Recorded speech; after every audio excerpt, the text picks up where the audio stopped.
name's Roby Jenkins, and I run and, to an extent, am Precinct Omega.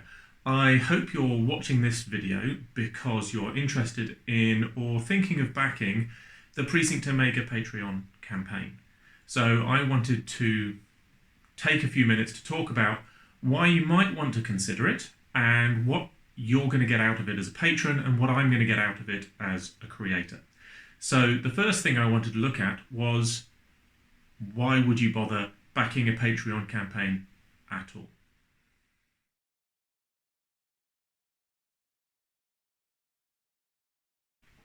There are really three key reasons why you would think of backing a Patreon campaign. The first is that it gives the creator a consistent and regular and predictable income. And you may think, well, that's what a salary is for. Well, as a creative individual in an artistic setting, and game design is an artistic setting, like it or not, but as an artist of any sort, sometimes a salary is hard to come by.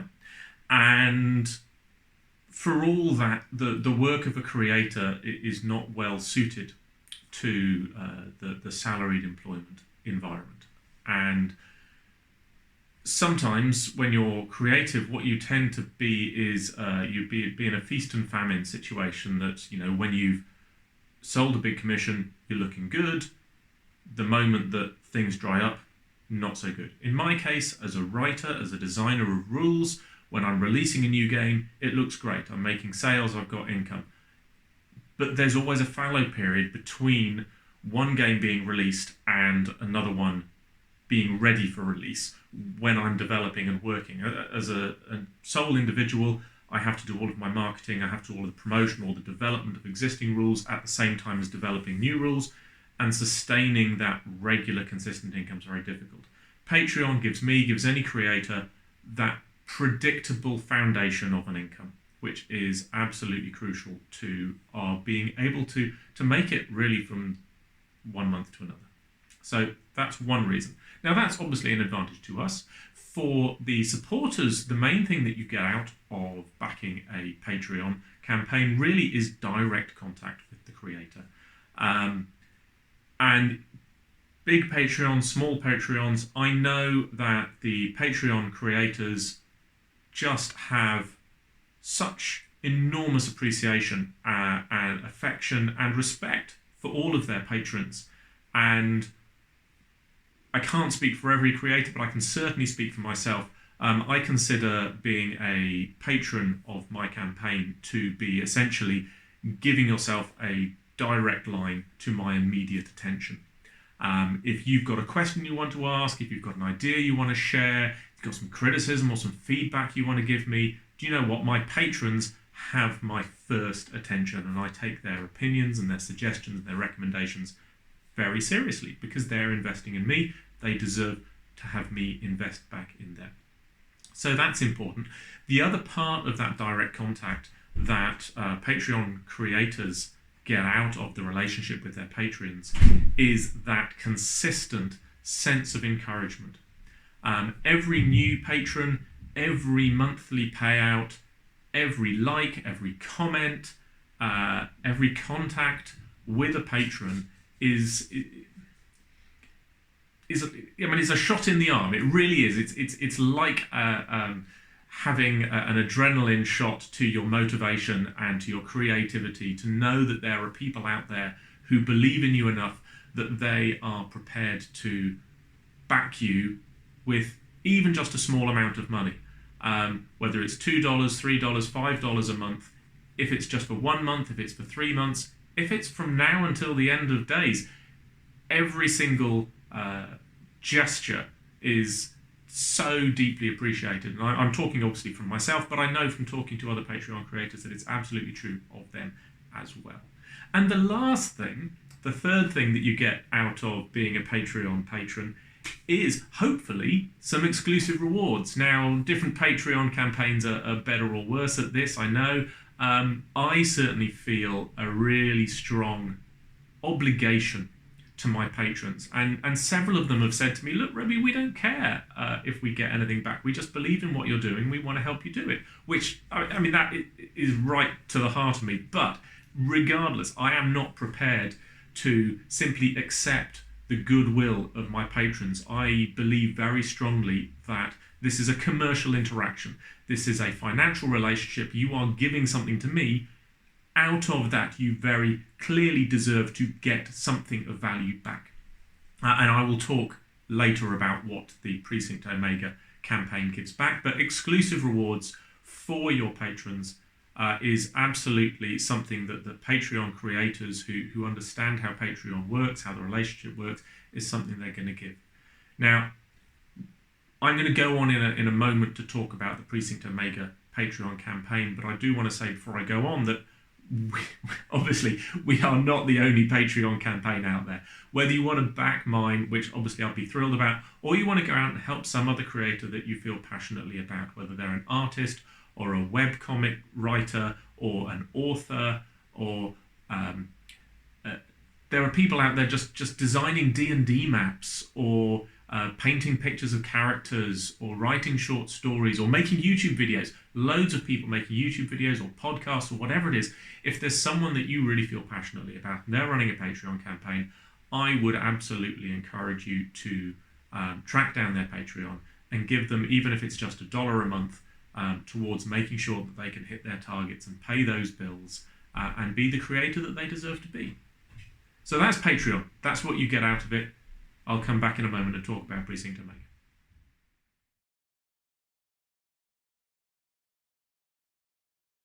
So having talked about why Patreon, let's talk about why you might want to back Precinct Omega. And I want to say up front that having heard this, you may decide that maybe you don't. Maybe there's not enough in it for you.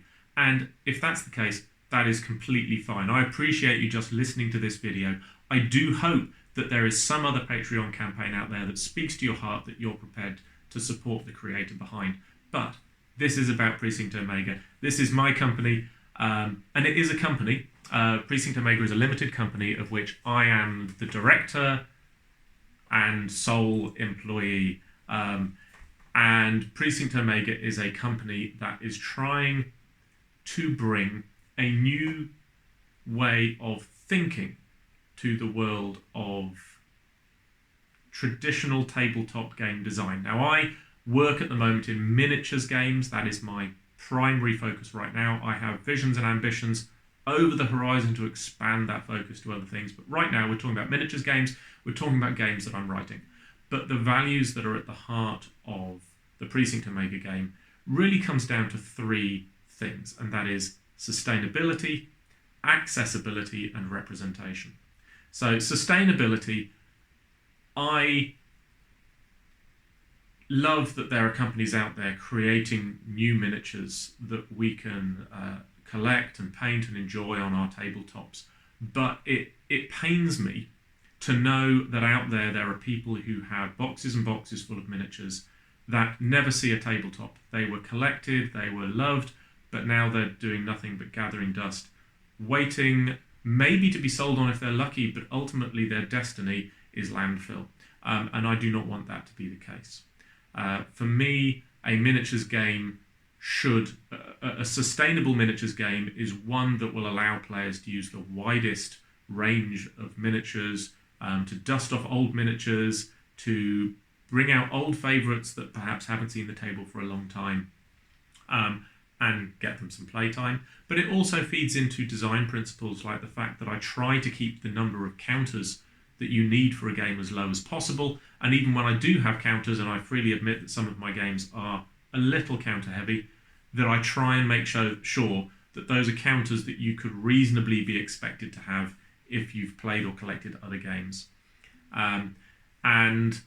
And again, you'll see in the photography of my miniatures and such like, whilst I do use new terrain, I try really hard to make sure that most of my terrain is built out of scrap and rubbish and things that I've rescued from the recycling bin.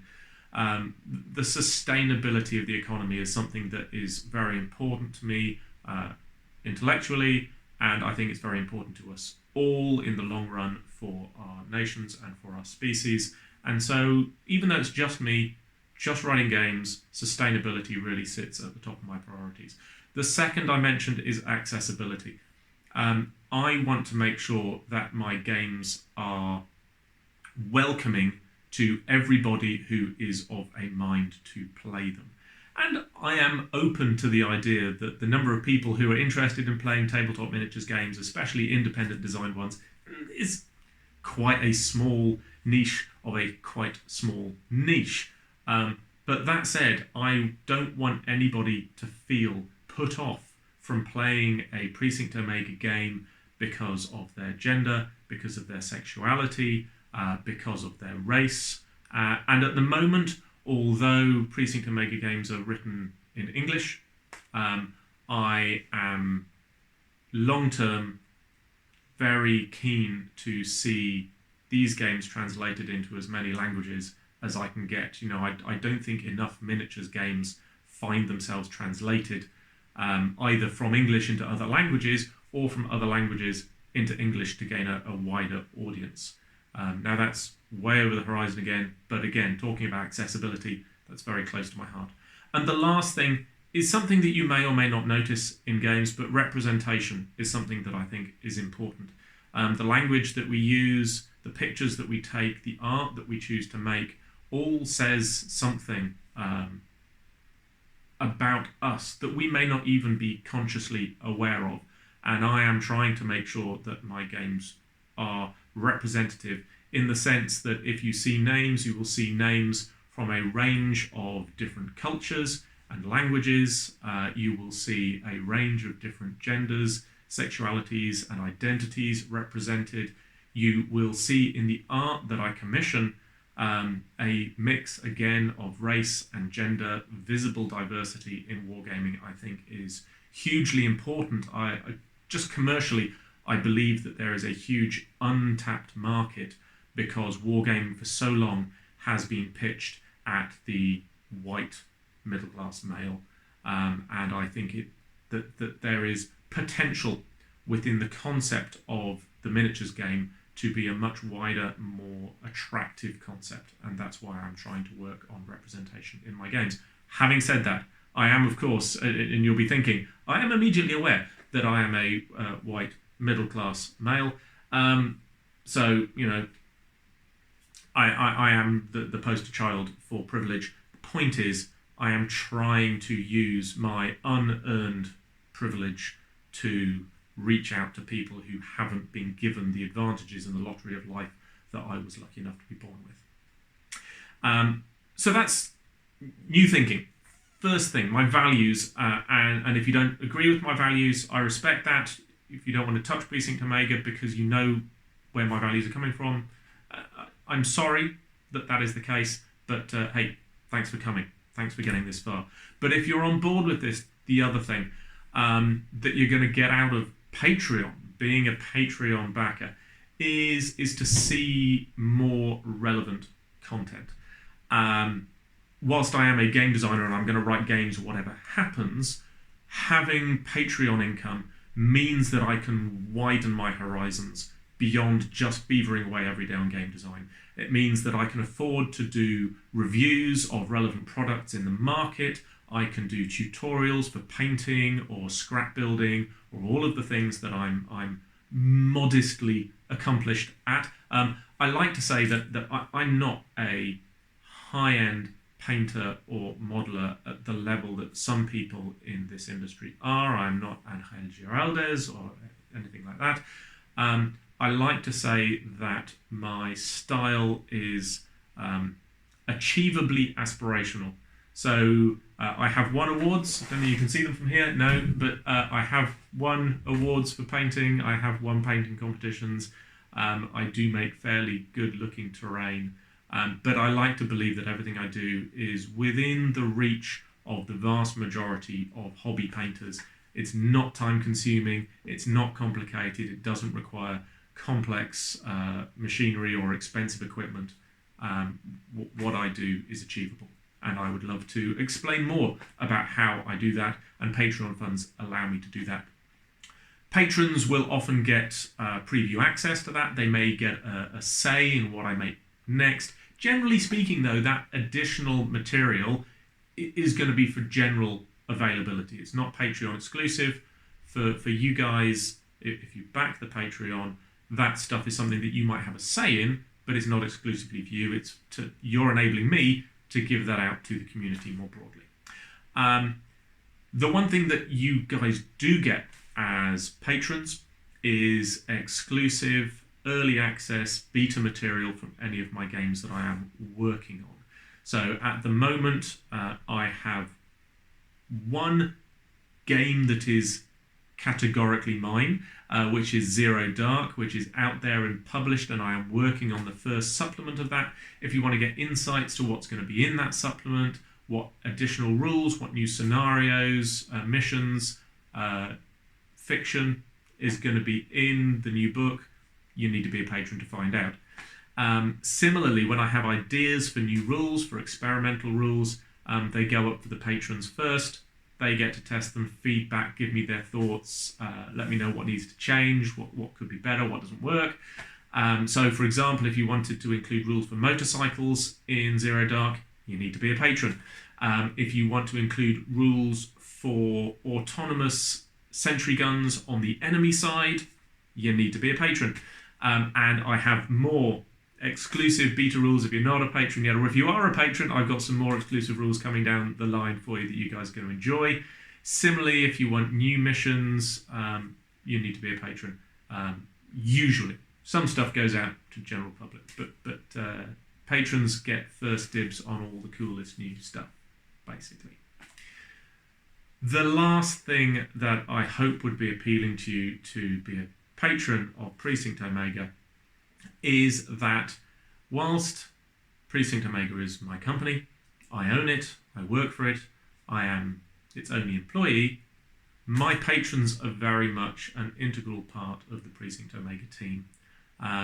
Your preferences, your thoughts, your feedback, your complaints, they are deeply important to me. In a way that I can get a little bit emotional about, so I will try not to. But you guys are part of my team. My patrons are what helps me get out of bed in the morning. My patrons are what send me back to get that next piece of work done every time. My patrons are what force me to overcome occasionally crippling social anxiety to do things like record videos of myself and put them out onto the internet.